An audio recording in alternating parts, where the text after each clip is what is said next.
اچھی زندگی گزارنے کے لیے عورت میں چند خوبیاں ہونی چاہیے۔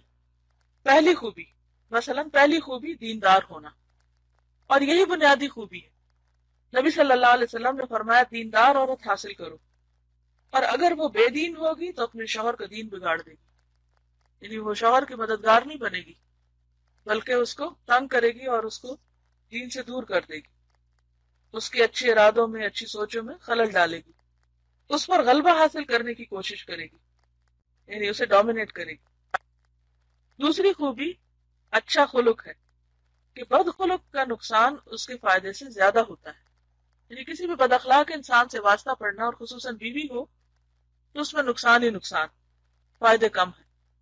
تیسری خوبی حسن صورت ہے، کیونکہ اسی سے تو شیطان سے بچاؤ ہوتا ہے، اس لیے جس عورت سے نکاح کا ارادہ ہو اسے دیکھ لینے کا حکم دیا گیا ہے۔ چوتھی خوبی حق کے مہر کا کم ہونا ہے۔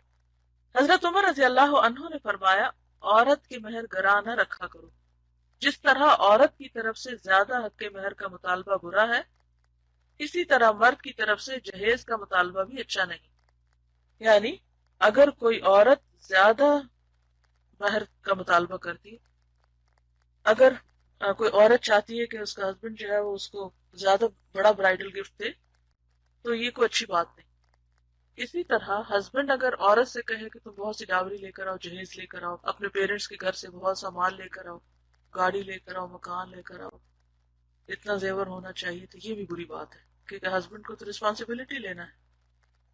حضرت سفیان ثوری نے کہا جب آدمی نکاح کرنے لگے اور پوچھے عورت کا جہیز کیا کچھ ہے تو سمجھ لو کہ وہ چور ہے، یعنی کوئی اچھا انسان نہیں ہے جس کو تم اپنی بیٹی دے رہے ہو، کیونکہ اسے بیٹی سے دلچسپی نہیں بلکہ کس سے ہے؟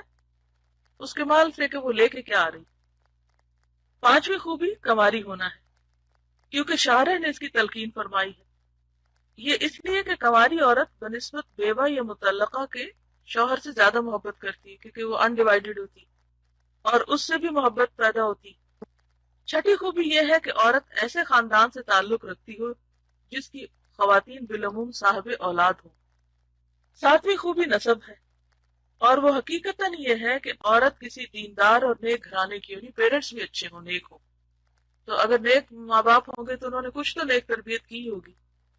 یہ کسی لڑکی کو اگر دیکھا جائے تو یہ دیکھا جائے گا کہ اس کے والدین کا اخلاق کیسا ہے یا ان کا دین کیسا ہے۔ آٹھویں خوبی یہ ہے کہ عورت اجنبی نہ ہو، اسٹرینجر نہ ہو۔